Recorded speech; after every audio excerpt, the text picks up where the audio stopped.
Protons हमारे पास यहाँ पे 11 ही रहेंगे, लेकिन इलेक्ट्रॉन्स क्या होंगे, वो 10 हो जाएंगे। 10 का मतलब अस्सलाम वालेकुम dear student, this is the sixth lecture of chapter number first, और जिसको मैं पीटीपी की बुक से और उसमें कुछ मटेरियल है वो फेडरल कोड से ऐड कर रहा हूँ।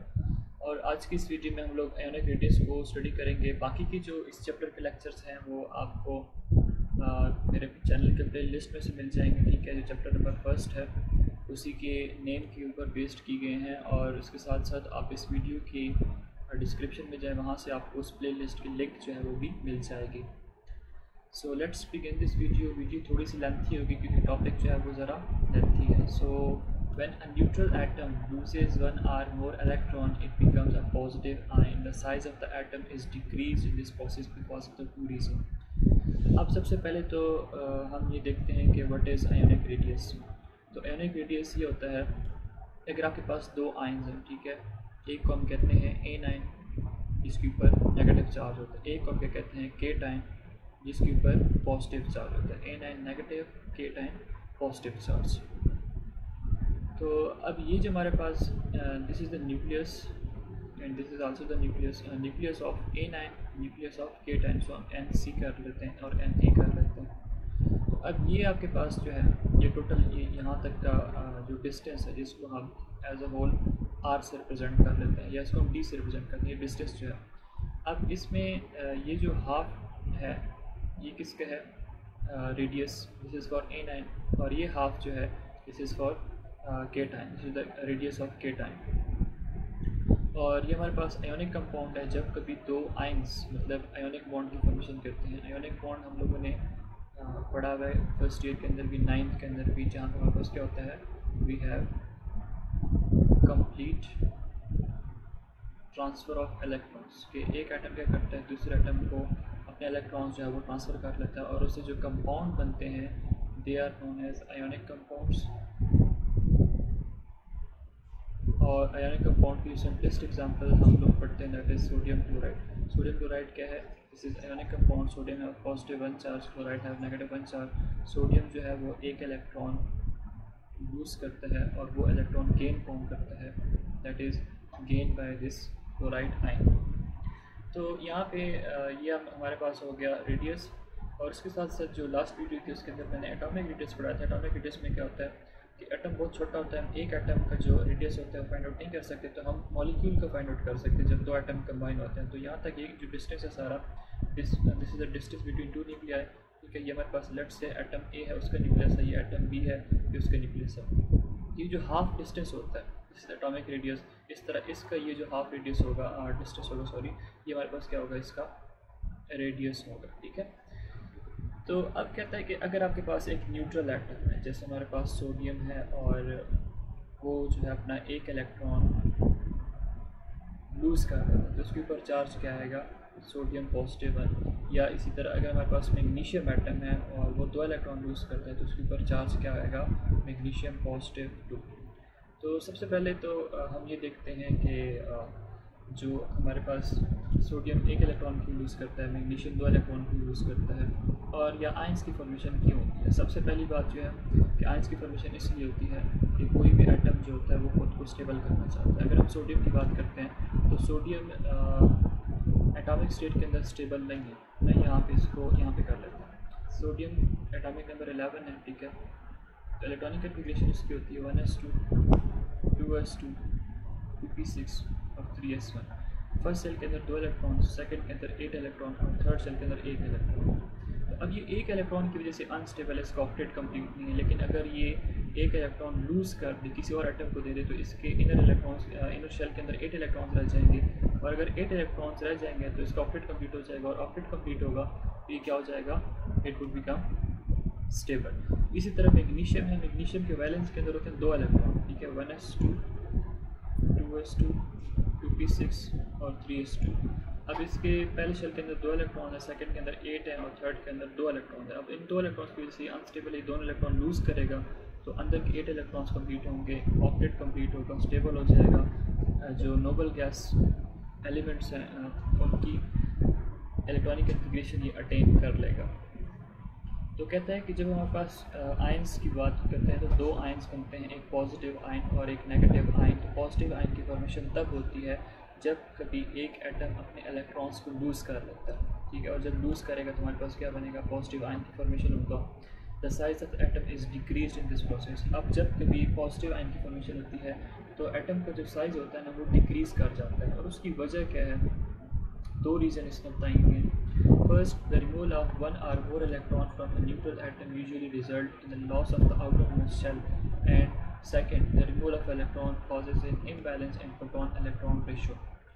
Due to the greater attraction of the nuclear charge, the remaining electron of the ions are drawn closer to the nucleus. तो अब पहले तो इस रीज़न को हम डिटेल के साथ पढ़ लेते हैं कि उसकी वजह क्या है। तो सबसे पहले ये है कि अगर आप न्यूट्रल एटम से एक इलेक्ट्रॉन को लूज़ करते हो तो वहाँ से आउटर मोस्ट शेल जो है वो लूज़ कर जाता है। जैसे अभी मैंने आपको सोडियम की एग्जांपल दी है, तो सोडियम जो है इसको हम Na से प्रेजेंट करते हैं, एटॉमिक नंबर इसका 11 होता है ना, इलेक्ट्रॉनिक कन्फिगरेशन उसकी होती है 1s2, या हम दोबारा कर लेते हैं 2s2, 2p6 और 3s1। तो this is the K shell, first shell, L shell और ये एम शेल है। तो अगर हम इसको ऐसे बनाते हैं तो न्यूक्लियस, ये इसका फर्स्ट शेल, ये इसका सेकंड शेल और ये इसका थर्ड शेल। अब हम इसका इलेक्ट्रॉन्स जो हैं इसको भी यहाँ पे शो कर लेते हैं। पहले शेल के अंदर 2 इलेक्ट्रॉन्स आते हैं और sorry this is the first shell, तो 2 इलेक्ट्रॉन, ये हमारे पास सेकंड शेल, तो यहाँ पे 8 इलेक्ट्रॉन, और थर्ड शेल के अंदर 1 इलेक्ट्रॉन आ जाता है। तो यहाँ पे देख सकते हैं 2 इलेक्ट्रॉन, 6 + 2 8 इलेक्ट्रॉन और ये 1 इलेक्ट्रॉन। तो अब यहाँ पे अगर हम इसका एक वैलेंस का इलेक्ट्रॉन लूज़ करेंगे, लूज़ क्यों करेंगे, स्टेबल बनाने के लिए, तो फिर इसका स्ट्रक्चर कुछ इस तरह हो जाएगा कि ये इसका न्यूक्लियस होगा, ये इसका पहला शेल हो जाएगा और ये इसका क्या कर जाएगा, सेकंड शेल। और सेकंड शेल जब बनेगा तो इसका मतलब यहाँ पे 2 इलेक्ट्रॉन फर्स्ट शेल के अंदर, क्योंकि हम बैलेंस के इलेक्ट्रॉन्स को निकाल सकते हैं, इनर के इलेक्ट्रॉन्स को निकाल नहीं सकते, पहले हम बाहर निकालते हैं। अब यहाँ पे क्या होता है, इसके ऊपर हम लोग लगा लेते हैं पॉजिटिव 1 चार्ज। अब देखें जो सोडियम एटम है ना उसमें कितने शेल्स हैं, इट हैव 3 शेल्स, लेकिन जो सोडियम आयन है, पर्टिकुलर कौन सा आयन, पॉजिटिव आयन, इसमें कितने शेल्स हैं, 2 शेल्स हैं। अब यहाँ से न्यूक्लियस और वैलेंस के बीच में जो डिस्टेंस है वो देखें और यहाँ पे देखें, तो ये डिस्टेंस क्या है, ग्रेटर है। अगर ये डिस्टेंस ग्रेटर है तो इसका मतलब है इसका एटॉमिक साइज़ भी क्या है, ज़्यादा है, और ये हमारे पास आयन है, आयनिक साइज़ से क्या हो जाता है, स्मॉलर हो जाता है। तो यही पहली बात इसने यही की है। और दूसरी बात ये है कि जब हम इलेक्ट्रॉन्स रिमूव करते हैं तो प्रोटॉन की इम्बैलेंस आ जाती है। अब सोडियम एटम के अंदर कितने प्रोटॉन्स हैं, अगर हम प्रोटॉन्स की बात करते हैं तो इट हैव 11 प्रोटॉन्स, और इलेक्ट्रॉन्स प्रोटॉन की रेशियो हमेशा क्या होती है, न्यूट्रल एटम के अंदर सेम होती है। अगर प्रोटॉन 11 है तो इलेक्ट्रॉन भी 11 होंगे। ये हमारे पास एटम की बात कर रहे हैं, लेकिन अगर हम sodium positive ion, cation की बात करते हैं तो इसमें अब क्या होता है कि proton number is still same, क्योंकि आपने न्यूक्लियस से तो कुछ नहीं निकाल रहे, आप क्या कर रहे हो, आप शेल में से इलेक्ट्रॉन रिमूव कर रहे हो। तो इसके अंदर इम्बैलेंस किस तरह आएगा कि प्रोटॉन्स हमारे पास यहाँ पे 11 ही रहेंगे, लेकिन इलेक्ट्रॉन्स क्या होंगे, वो 10 हो जाएंगे। 10 का मतलब इसके मैंने नेगेटिव लिख दी क्योंकि इलेक्ट्रॉन के ऊपर चार्ज पॉजिटिव होता है, इसके साथ मैं पॉजिटिव लिख देता हूँ कि प्रोटॉन के ऊपर चार्ज पॉजिटिव होता है। अभी अगर आपको कहता है कि पॉजिटिव 11 और -10 से क्या आता है, तो आप क्या कहोगे, यू विल से कि हमारे पास यहाँ पॉजिटिव 1 आंसर आता है। जनरल मैथमेटिक्स की अगर बात करते हैं ना, पॉजिटिव 11 में से आप -10 कर रहे हैं तो पॉजिटिव 1, तो इसलिए यहाँ पे जो नंबर ऑफ़ प्रोटॉन्स होते हैं वो ज़्यादा हो जाते हैं और इलेक्ट्रॉन्स कम हो जाते हैं। तो वो क्या कर लेते हैं, ज़्यादा प्रोटॉन कम इलेक्ट्रॉन्स को बहुत ज़्यादा फोर्स के साथ खींच लेते हैं, तो उस वजह से जो आयोनिक साइज़ होता है वो डिक्रीज़ कर जाता है। तो हम कह सकते हैं कि जो हमारे पास अगर एक न्यूट्रल एटम है उसका जो पॉजिटिव आयन होगा उसका साइज़ उसके एटम से छोटा होता है। उसकी वजह क्या होती है कि ज़्यादा प्रोटॉन्स जो होते हैं वो इलेक्ट्रॉन्स को ड्रैग कर लेते हैं, अपनी तरफ खींच लेते हैं, एटॉमिक जो आयोनिक रेडियस होता है वो डिक्रीज़ कर जाता है।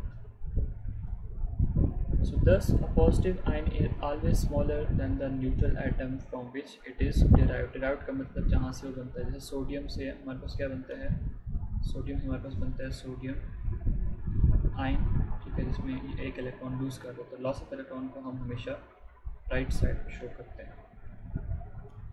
The radius of sodium is 157 picometre. अगर हम रेडियस की बात करते हैं सोडियम की, so that is 157 picometre. Picometre is the unit of measuring the radius and the radius of sodium ion is 95 picometer। आप देखें कि हमारे पास सोडियम एटम जो है उसका रेडियस कितना है, दैट इज़ 157 पिकोमीटर, लेकिन सोडियम आयन का रेडियस कितना हो जाता है 95 पिकोमीटर। अब देखिए कितना रेडियस जो है वो डिक्रीज कर रहा है, उसकी वजह आपको मैंने बता दी है।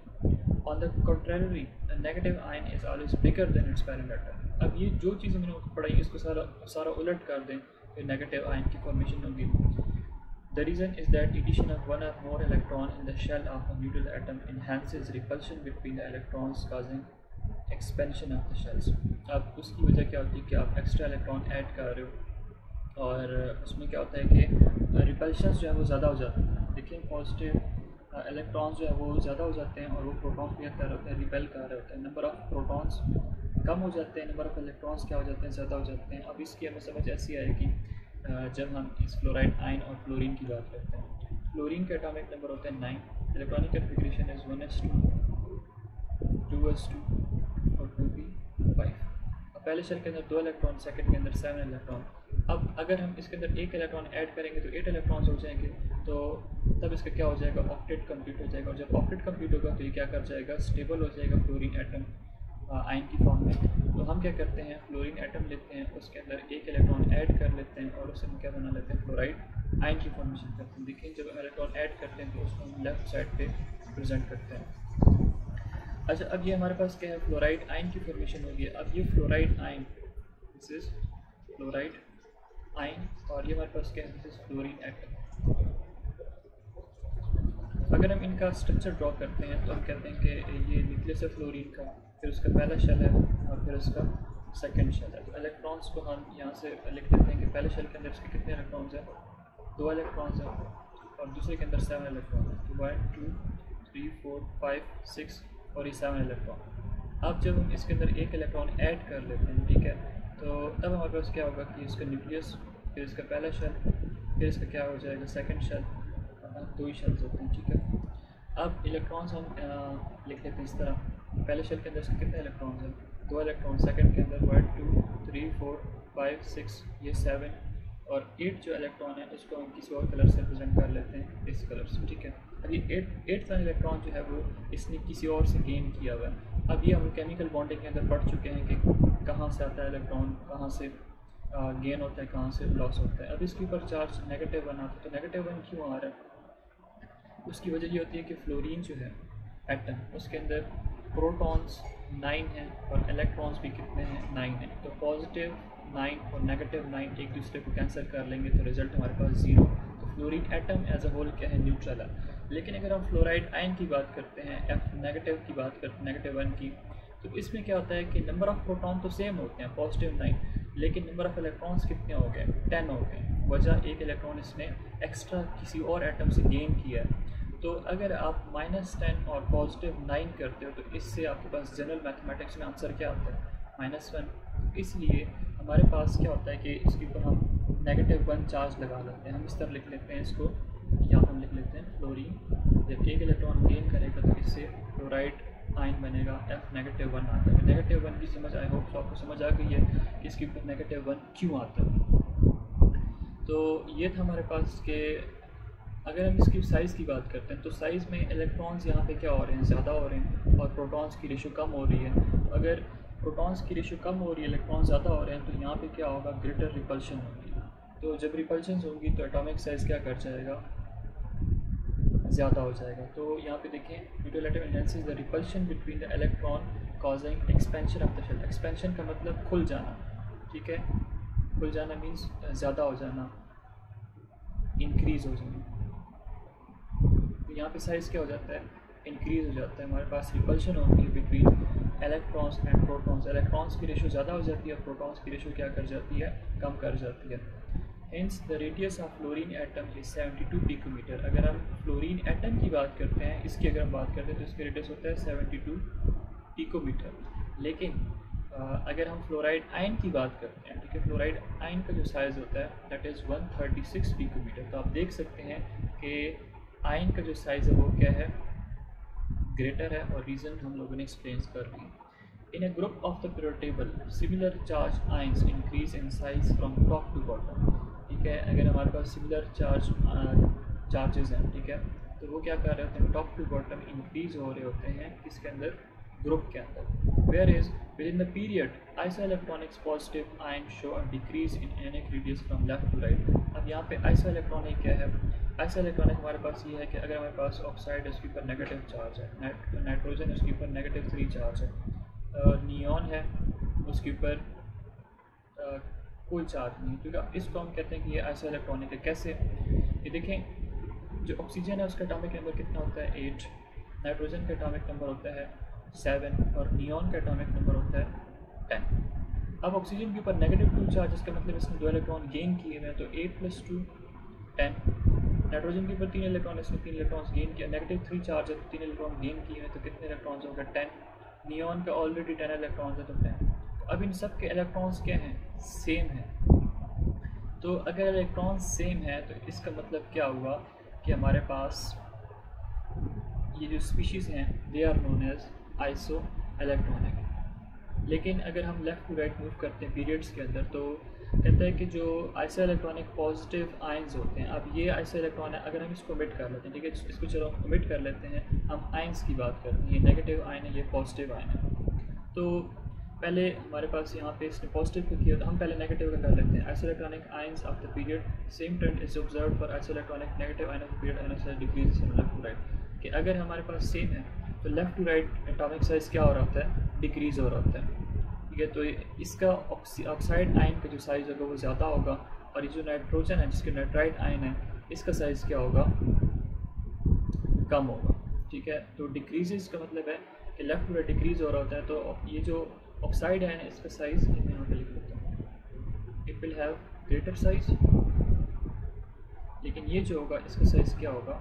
स्मॉलर है, क्योंकि जनरल ट्रेंड हमारे पास क्या है? एग्जैक्टली यही सेम है। The variation in atomic ainic radii of alkyl metals and hydrogen are shown in figure 1.1 and 1.2। ये हमारे पास देखिए हाइड्रोजन है, ठीक है, ग्रुप 7 एक एलिमेंट्स है। तो यहाँ पर आप देख सकते हैं कि ये हमारे पास क्या है? एटॉमिक नंबर है। Atomic number for fluorine is 9, fluorine का 17 होता है, ब्रोमीन का 35, आयोडीन का 53, और इसके बाद एस्टेटीन वगैरह जो है वो रेडिएक्टिव होते हैं, हम उसकी केमिस्ट्री नहीं पढ़ते। और यहाँ पे क्या है? एटॉमिक एंड आयोनिक रेडियाई होते हैं। तो एटॉमिक और आयोनिक रेडियाई क्या हो रहे होते हैं? टॉप टू बॉटम इंक्रीज़ हो रहे होते हैं। देखिए ये हमारे पास है फ्लोराइड आयन, ठीक है, ये हमारे पास फ्लोराइड आयन का है, ये ब्रोमाइड आयन का है, यहाँ पे हम लिख सकते हैं, और ये क्या है? आयोडाइड आयन का।